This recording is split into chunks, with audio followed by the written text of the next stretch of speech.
नमस्कार विद्यार्थी मित्रांनो, आपलं स्वागत आहे DBN एक्झाम या यूट्यूब चॅनलमध्ये. आतापर्यंत चॅनलला जॉईन झाला नसेल तर सर्वात प्रथम चॅनलला जॉईन करा. आज आपण बघणार आहोत जिल्हा न्यायालय भरती 2024 येणाऱ्या परीक्षेसाठी खूप महत्त्वपूर्ण प्रश्न आहे. चला मग आपण स्टार्ट करूया.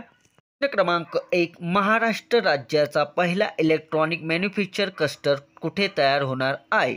महाराष्ट्र राज्याचा पहिला इलेक्ट्रॉनिक मॅन्युफॅक्चर क्लस्टर कुठे तयार होणार आहे? तर मित्रांनो, या प्रश्नाचे उत्तर येत असेल तर नक्की कमेंट करा. तुमच्यासाठी काही वेळ देत आहे. तर या प्रश्नाचे उत्तर आहे मित्रांनो ऑप्शन क्रमांक 1, पुणे. पुणे येथे इलेक्ट्रॉनिक मॅन्युफॅक्चर क्लस्टर तयार होणार आहे मित्रांनो, महाराष्ट्र राज्यामध्ये पहिल्यांदा. प्रश्न क्रमांक 2, नीती आयोगाच्या धर्तीवर व स्थापन करण्यात आलेले मित्रचे पहिले अध्यक्ष कोण होते? तर या प्रश्नाचे उत्तर आहे ऑप्शन क्रमांक 3, एकनाथ शिंदे. प्रश्न क्रमांक 3, रयत शिक्षण संस्थेचे अध्यक्ष कोण आहे? रयत शिक्षण संस्थेचे अध्यक्ष कोण आहे? तर या प्रश्नाचे उत्तर आहे ऑप्शन क्रमांक 2, शरद पवार हे रयत शिक्षण संस्थेचे अध्यक्ष आहे. प्रश्न क्रमांक 4, बीज माता यांचे टोपण नावाने खालीलपैकी कोणाला ओळखले जातात? बीज माता यांचे टोपण नावाने खालीलपैकी कोणाला ओळखले जातात? तर या प्रश्नाचे उत्तर आहे ऑप्शन क्रमांक 4, राहीबाई पोपेर यांना बीज माता यांचे टोपण नाव आहे मित्रांनो. प्रश्न क्रमांक 5, माझी कन्या भाग्यश्री या योजनेची सुरुवात कधी झाली? माझी कन्या भाग्यश्री या योजनेची सुरुवात कधी झाली? तर या प्रश्नाचे उत्तर आहे ऑप्शन क्रमांक 1, 1 एप्रिल 2016 मध्ये माझी कन्या भाग्यश्री या योजनेची सुरुवात झालेली आहे. प्रश्न क्रमांक 6, महाराष्ट्रात कोणत्या शहराचे नामकरण धाराशिव असे करण्यात आलेले आहे? महाराष्ट्रात कोणत्या शहराचे नामकरण धाराशिव असे करण्यात आलेले आहे? तर या प्रश्नाचे उत्तर आहे ऑप्शन क्रमांक 2, उस्मानाबाद जिल्ह्याचे नाव धाराशिव करण्यात आलेले आहे. प्रश्न क्रमांक 7, मालविका बनसोडे ही खेळाडू कोणत्या खेळाशी संबंधित आहे? मालविका बनसोडे ही खेळाडू कोणत्या खेळाशी संबंधित आहे? तर या प्रश्नाचे उत्तर आहे ऑप्शन क्रमांक 4, थाळीफेक या खेळाशी संबंधित आहे मालविका बनसोडे. प्रश्न क्रमांक 9, गौतम बुद्ध यांचा जन्मस्थळ कोणते? गौतम बुद्ध यांचे जन्मस्थळ कोणते? तर मित्रांनो, या प्रश्नाचे उत्तर येत असेल तर कमेंट करा. प्रश्न क्रमांक 10, हडप्पा संस्कृतीत कोणत्या नदीच्या खोऱ्यात विकसित झाली? हडप्पा संस्कृती कोणत्या नदीच्या खोऱ्यात विकसित झाली? तर या प्रश्नाचे उत्तर आहे ऑप्शन क्रमांक 3, सिंधू नदी. हडप्पा संस्कृती ही सिंधू नदीच्या खोऱ्यात विकसित झालेली आहे. प्रश्न क्रमांक 11, कोणत्या वेदामध्ये संगीताचा उल्लेख केलेला आहे? कोणत्या वेदामध्ये संगीताचा उल्लेख केलेला आहे? तर या प्रश्नाचे उत्तर ऑप्शन क्रमांक 2, सामवेद या वेदामधील संगीताचा उल्लेख केलेला आहे. प्रश्न क्रमांक 12, पानिपतचे तिसरे युद्ध टिंबटिंब वर्षी झाले? पानिपतचे तिसरे युद्ध टिंबटिंब रोजी झाले. तर या प्रश्नाचे उत्तर आहे ऑप्शन 4, 1761 मध्ये पानिपतचे तिसरे युद्ध झालेले आहे. प्रश्न क्रमांक 13, शिवाजी महाराजांनी अफजल खानाचा वध कोणत्या ठिकाणी केला? शिवाजी महाराजांनी अफजल खानाचा वध कोणत्या ठिकाणी केला?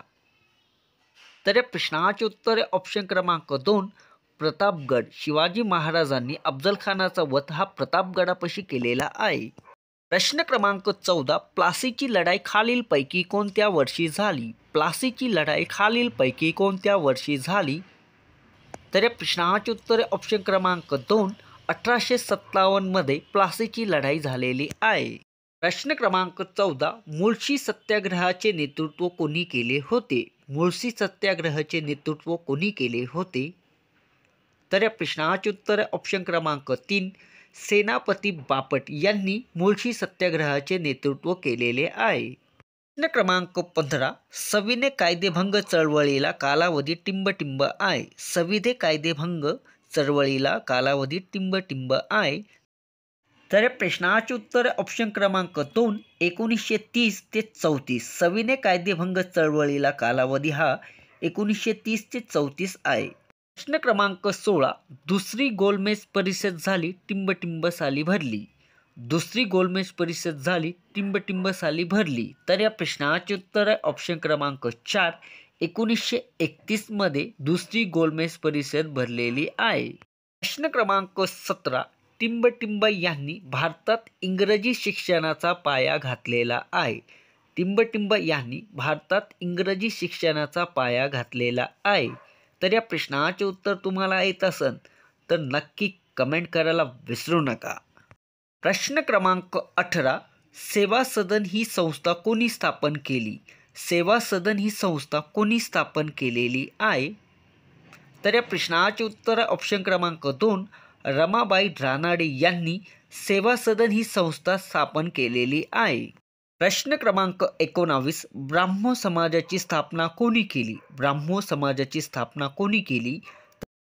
तर या प्रश्नाचे उत्तर आहे ऑप्शन क्रमांक 2, राजाराम मोहन राय यांनी ब्राह्मो समाजाची स्थापना केलेली आहे. प्रश्न क्रमांक 20, विनायक दामोदर सावरकर यांचे जन्मगाव टिंबटिंब हे होते. विनायक दामोदर सावरकर यांचे जन्मगाव टिंबटिंब हे होते.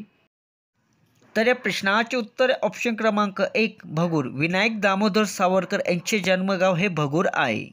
प्रश्न क्रमांक 21, मराठवाडा मुक्तीदिन या दिवशी साजरा करतात. मराठवाडा मुक्तीदिन या दिवशी साजरा केला जातो.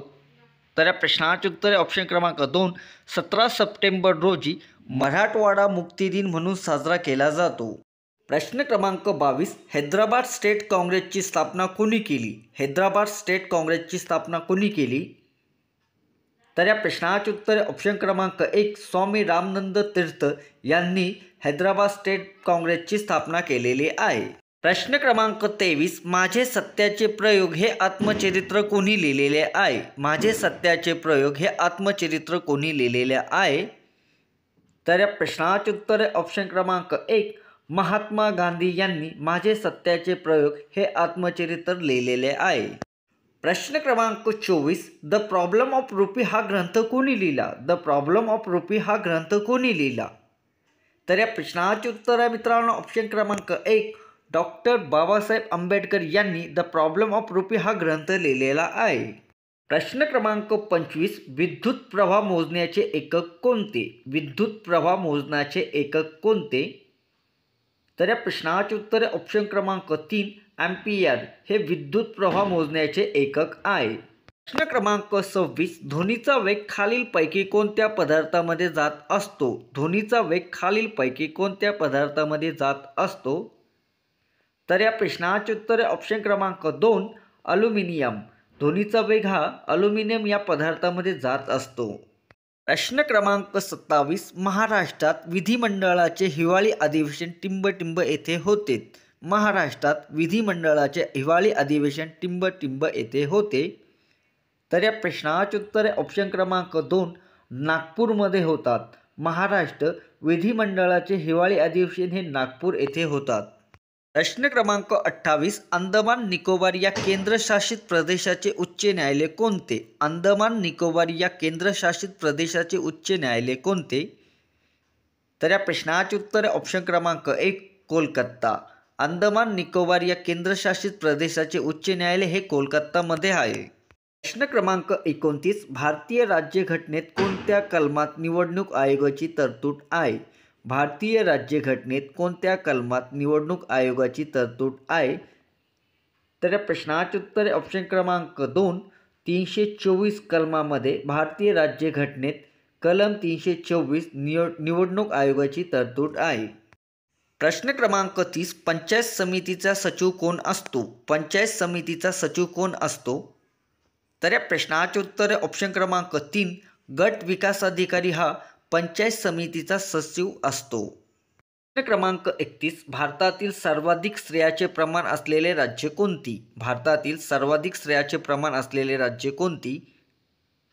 तर या प्रश्नाचे उत्तर ऑप्शन क्रमांक 1, केरळ राज्य. भारतातील सर्वाधिक स्त्रियाचे प्रमाण असलेले राज्य हे केरळ आहे. प्रश्न क्रमांक 32, भिल ही आदिवासी जमात खालीलपैकी मुख्य तत्व कोणत्या ठिकाणी दिसून येते? भिल ही आदिवासी जमात खालीलपैकी मुख्य तत्व कोणत्या ठिकाणी दिसून येते? तर या प्रश्नाचे उत्तर ऑप्शन क्रमांक 1, खानदेशमध्ये भिल ही आदिवासी जमात मुख्यत्वे तत्व दिसून येते. प्रश्न क्रमांक 33 भारताने अवकाशात सोडलेले पहिले कृत्रिम उपग्रह कोणता? भारताने अवकाशात सोडलेले पहिले कृत्रिम उपग्रह कोणता? तर या प्रश्नाचे उत्तर आहे ऑप्शन क्रमांक 4 आर्यभट्ट. भारताने अवकाशात सोडलेला पहिला कृत्रिम उपग्रह हा आर्यभट्ट आहे. प्रश्न क्रमांक 34 म्हैसमाळ हे थंड हवेचे ठिकाण कोठे आहे? म्हैसमाळ हे थंड हवेचे ठिकाण कोठे आहे?